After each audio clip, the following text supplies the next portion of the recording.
Interview lang tayo. Usap-usap tayo. Ha? Compress tayo, compress. Okay. Pasok ka, kuya. Pasok ka dito. Ayan. Alright. Okay. Ito ay interview. Ito si Kuya Pete. Hello. Hello! Ito si Kuya Francis. Hello po! Ito si Kuya Ronald. Hello! O ngayon, ang tanong natin ay tungkol doon sa mensahe kanina ni Chris. So, meron siyang bin-bin na question eh. Ang sabi niya doon is, as a Christian, how are you in the midst of trouble? So how are you in the midst of trouble? Natin ko sa kay Pete. How are we in the midst of trouble? Awa mo kay Pete. Siyempre, kailangan pakinggan natin yung bago. Minsan nauna na action natin agad eh. O, tama. Mauna yung gagawin ko muna agad, di ba? Mabilis tayo Hindi tayo nagko-consult. Tapos hindi naman tayo nagtanong. Hindi tayo nagtanong. Tapos minsan nagdatampo pa tayo. Tapos mali pala. Paano Diba? gagawin? Paano gagawin? Siyempre, nandun yung Holy Spirit, ikaw convict ka kasi ito ginawa mo eh. Itong mo eh. Miski sa workplace, minsan gusto mo na magalit eh. Like, minsan iniisang ka, pero may magsasabi sa iyo eh, keep calm, di ba? Huminto ka, they know who you are. Alam na ibang ang paniniwala mo. So, nandun din yung bandang huli, babalik din yung kasama mo eh, na nagka-atraso sa'yo eh, mag-apology. Makikita mo yung fruit of the Spirit na tinatawag eh. Na if you make a patient, hold on, minsan gusto magalit, but you have to listen. You have to be patient. Minsan di tayo naghihintay. Sabi ko nga lagi, don't quench the Holy Spirit. Minsan magtanong na rin tayo, ay, Kristiyano pa, tama ba yung gagawin ko? Tama ba yung sasabihin ko? Right? Kasi pag nasabi mo na nga, sabi yung word is sharper than a two-edged sword. Minsan hindi mo na may balik. Right? Kaya dapat hindi YouTube sa atin lang to. Sa atin lang to. Dapat nga, sabi nga sa Bible, ang pinakamahirap i-tame is the tongue. Right? Next. Dito ka. Kuya, dito ka. Oo, dito ka, kuya. Okay. Si Kuya Jun. Hi. Ang question is, merong bin na tanong si Chris na, how are you in the midst of trouble as Christian? Tama na ba yan? Sakto na repeat yun sa'yo? May dadagdag ka pa? Hindi, ang tanong niya yata how are we? Parang may ibang twist eh. Tagalogin mo nga yun. How are we living? How are we living Tagalogin mo. as Christian in the midst of hardship? Hardship or in this world na hindi naman mga Christian ang kasama natin. Yun ba yun? So yun na yung kanina. Kahit sa workplace, minsan gusto mo magalit, hindi ka na magalit. Ikaw naman kayo John, ano yun? Ano yung tanong mo? How are you in the midst of Hardship. hardship? Okay. First, I think I need to remember or we need to remember we're human. Okay. Kahit gusto natin at hindi, we respond sometimes as human. Okay. And in that way, we have to remember as well that we have a faith as well to God. Okay? So, in the midst of hardship, okay, God, the Lord Jesus Christ, as much as possible, He encourages us to live by faith and not by sight. Talking about hardship and persecution, in the first century church, the hardship and persecution became the way for them to grow and to extend the kingdom. In your personal experience, I respond the way in faith that even sometimes my nature as human response that people might be look I'm weak or I'm defeat, but still I respond on that way because I know that God has also doing something out of that hardship. Okay? So minsan may response tayo na hindi natin masasabi na very supernatural, very strengthened, very response natin minsan ay parang human lang. But behind of that, we respond according to His will, not our will. Okay. But we have, Nagtatanong ka rin na but we, bakit ang tagal? yeah, you're human. That's the struggle. Ah. Okay. Because, yung mga bagay, simulat sa Paul, kagaya ng Galatians chapter 2, verse 20, Paul acknowledged, I am crucified with Christ. The life that I live is not in me, but in Christ. In pleasing, and every day, whatever happened, circumstances, chances that happen to Paul, he consider it God's will. Alright. Okay. Yun na yun, final mo. Okay. Ay po. Ano ba yung tanong sa Tagalog? Sa Tagalogin natin. Sino ka? Ano yan? Bigyang isang Kristiyano. Ano ka na? Sa trabaho ba? Paano mo yun? Paano mo hinahandle yun? In the midst of hardship. Alam mo, araw-araw talagang nandun yung nandun yung struggle natin, okay? Nandun yung pagsubok, okay? Sa driving pa lang, minsan kinakat ka or mabagal yung nasa harap mo. Oo nga. Nandun na yung problema. But yun nga, the Spirit of God reminds you that just be calm. Just let it go. Especially in driving skills. Dahil yun yung struggle din na nangyayari, how I am in times of hardship. Kasi parang trouble, right? pag every napapaiyak kayo sa prayer nyo, para minsan may pinagdadaanan kayo. No. I cry because I remember my God. That He is Okay. faithful. You always see me crying, but in my heart, Pero wala I namang cry out. struggle No. na pinagdadaanan. there's a struggle. I cry out to the Lord. Nung nangyari sa worship, I really cry out to the Lord kasi why you put me in this leadership without providing. Okay? And then God reminds me, just be calm. Okay? Wait. Okay? Wait. I will be there. Okay. That's why I always cry because I know my God that He will always be there and He will provide. That's why So you I mean- really cry. I'm not crying because I have a hardship. Because I cry because I have a God that who knows me. Siguro yun yung magandang response bilang Kristiyano. Siguro. Even in You cry out with in God. driving every day, you see lots of that you could say something, especially if someone's cut you and someone stop. may isa mapapamura ka eh. No? I think sorry to interrupt sa inyong no, give to brother. When you see someone crying while worship, okay, we have to be careful to judge that he is undertaking some hardship. No.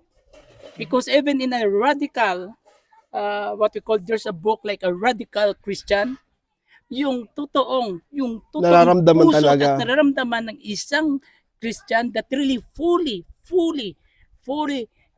believe that he is saved, and every worship sometimes, as much as possible, he cannot stop crying kahit sa puso lang, kahit wala pa. Lahat Just- naman kayo na ano ko ng ganun. Pero we need to be careful na pag nakita mo yung isang kapatid natin na palagi akong ganoon din, na umiiyak, huwag nating isipin na may pinagdadaanan yun. Okay. Hindi yun. Umiiyak. Dahil Sa pagsamba sa Panginoon. nararamdaman ko ang Lord. Ganun. Kasi ganito. The message of the song, Reveal Your God.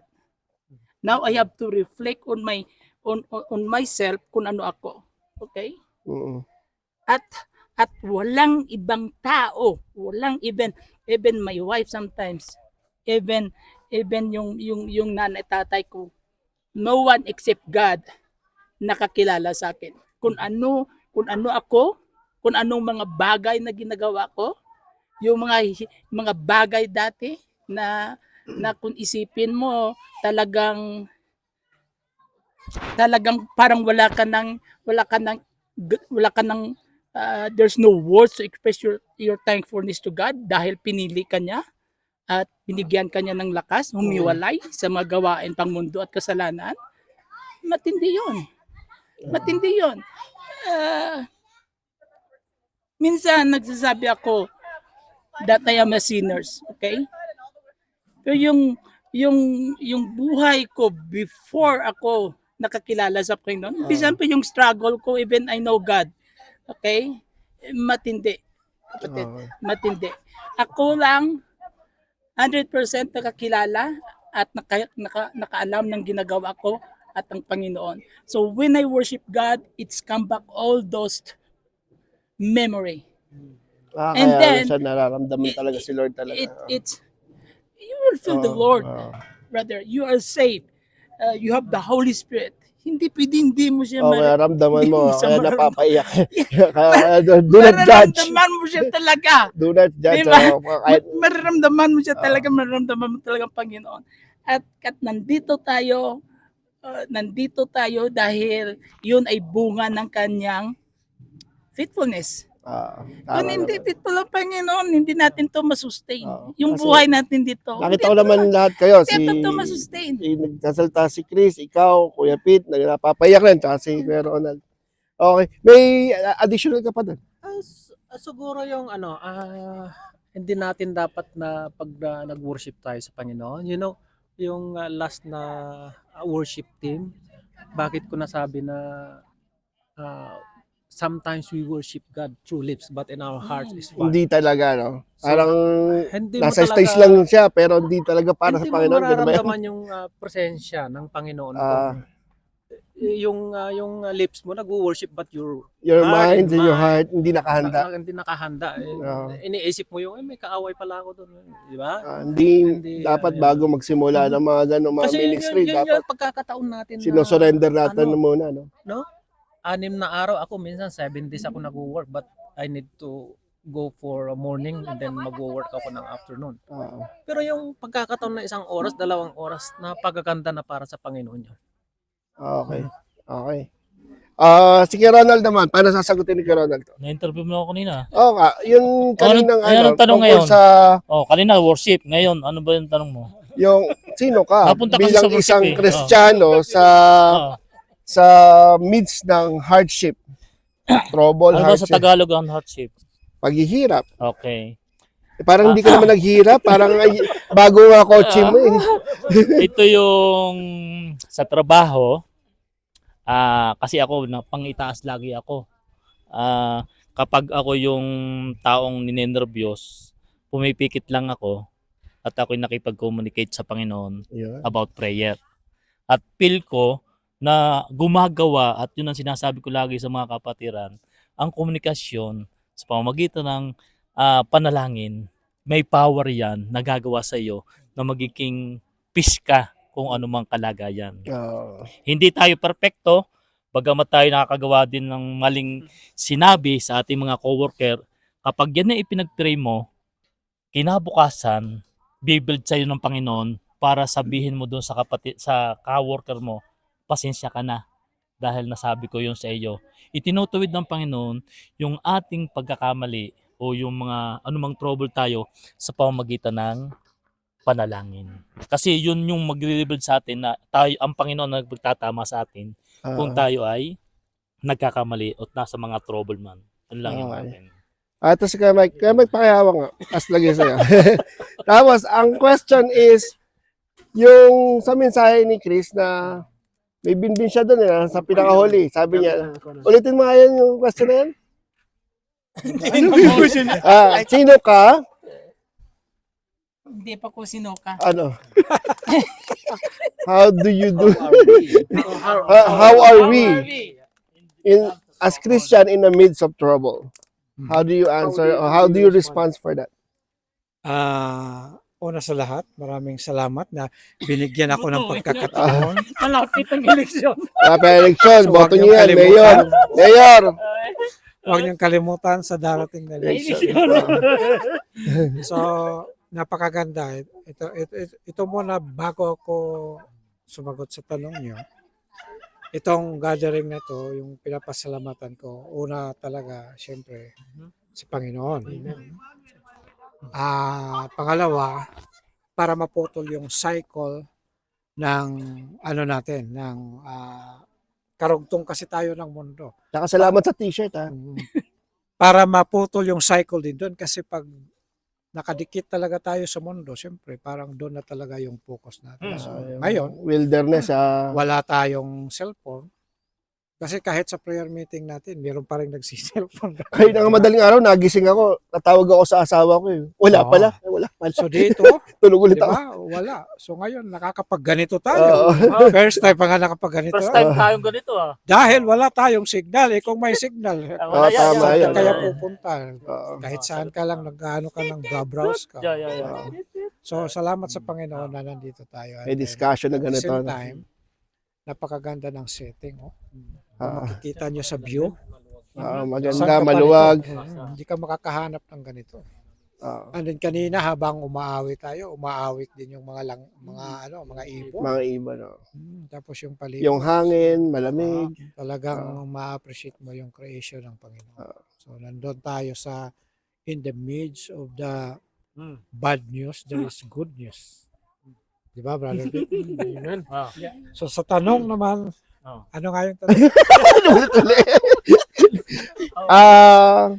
Sino ka? Who are we as Christian in the midst of trouble, hardship? Siguro sinasabi ni Chris kasi ang ini-stress niya doon is representing Christ in times of hardship. Yeah.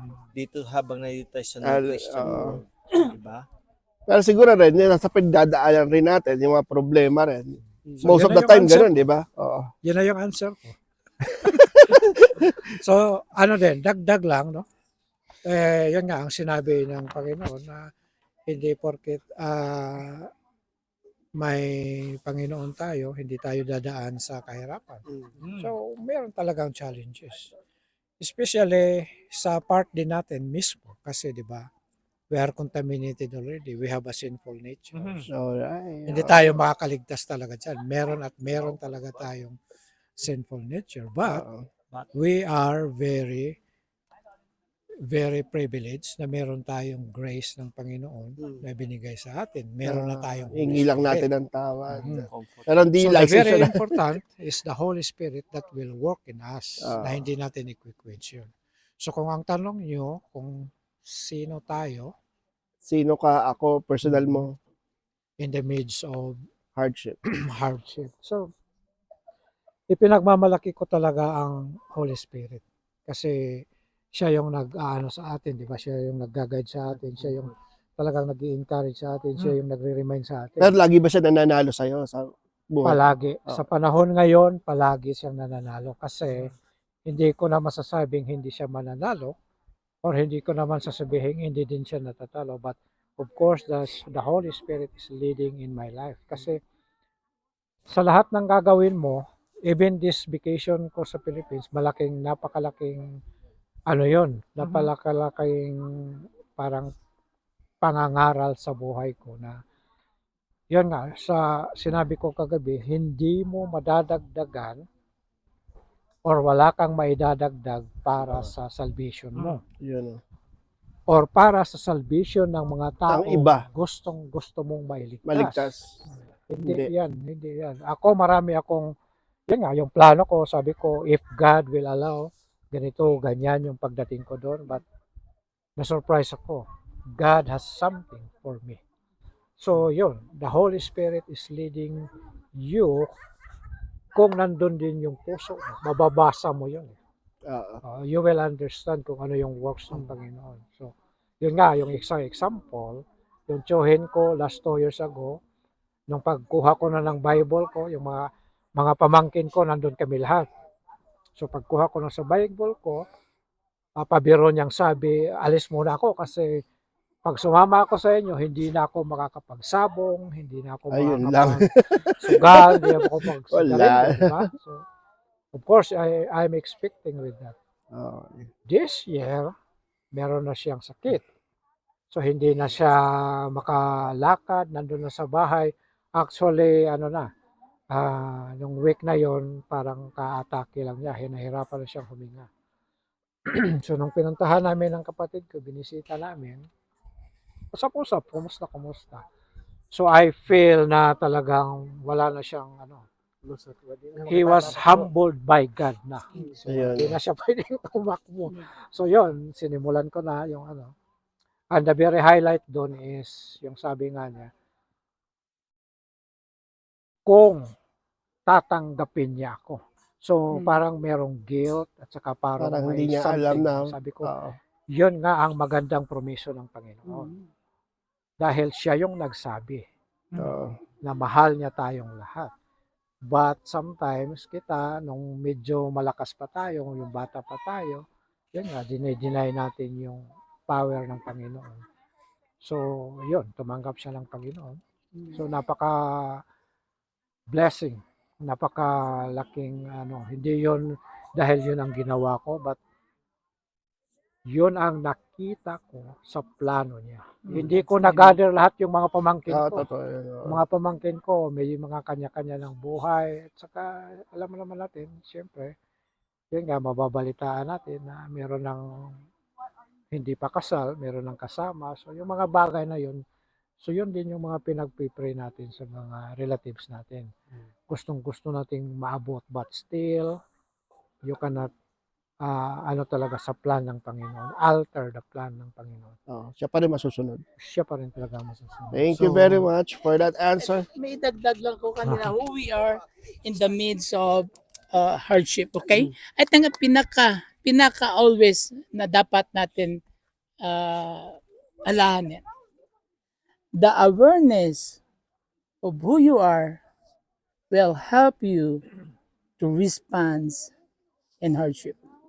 All right. Who we are in the time of hardship, the awareness of who you are will help you respond in the time of hardship. Yun. Yun na yan. So we need to be aware who we are Okay. so that we could respond as according. So, Excuse me. Okay. kaya nga sabi ko, we are the sons of God. Diba? We are overcomers. Nabanggit ko rin na light affliction, yung sinasabi doon sa 2 Corinthians. Light afflictions, ang sinasabi ron, parang yung troubles and parang overwhelming. Pero nung napakinggan ko yung sinasabi ng kasamahan ni Joy na maiyak-iyak sa kanya, bata pa, na 15 years old, naging homeless. Oo. Kinukwento niya kung paano siya matulog sa Laurier Park after pagpasok. Paano na ipagkain niya? Saan nanghihingi? Sa nagwa-washroom? Sa naliligo? Sa public washroom? Diba? Hindi siya tanggapin ng pamilya niya because By nung chance second lagi father, siya. kasi homeless siya eh. But, kinuwento niya yung kay Joy, maiyak nga kay Joy, maiyak din siya nung nadinig niya yun eh. So, nung narinig ko yun, sabi, parang yung struggle natin, tsaka yung troubles natin compared to that. Pinababayaan ba tayo ng Panginoon? Sabi nga, pinababayaan ka ba? Hindi lang nasusunod yung gusto mo, diba? Pero hindi kasi yun eh. Day by day yung binibigay sa atin eh. Kasi ang tao, gusto natin secured. May tayo security agad eh. Gusto natin future secured. Pag binigay ng Panginoon na yun, nasa na tayo? Nandito ba tayo? Wala eh. Baka nasa na ako, nasa ibang bansa o nasa yak o nasa ibang bansa, nagka-travel. Kung bigay sa'yo ng Panginoon lahat ng gusto mo, Wala na. Baka hindi ka na tumawag sa Diyos to. Diba? Okay. Alright. Okay, thank you very much sa mga answers. Pero hindi pa tayo tapos. Ito po yung final question natin. Let's go out from the serious one. Okay, so ito ay translation lang in English. Ready na ba kayo? So, dahil tayo sa Canada. So, nasa Canada, English-Englishan tayo dito. Okay.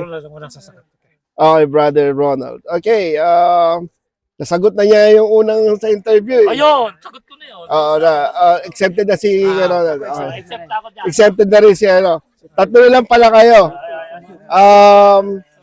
Kaya niyo ba sagutin na pang-ilan ka sa magkakapatid? Paano sa English yun? Pang-ilan ka sa magkakapatid? May kapatid ka? Oo. Pang ilan? Oh, try lang. How old are you? Oh, kapit. Pakiilang ka. How many are you ranked from your brothers and sisters in chronological order? Ayun, oh. Scientific. Born from your mother's womb. Ay, ayan. Pangilan. Mahirap yan. Ah, Ano na lang. Seryoso. how are you na lang? When are you born? Pangilan ka sa magkakapatid. Pangilan. How much are you born? Yung isang wala ka lang. Okay, thank you very much.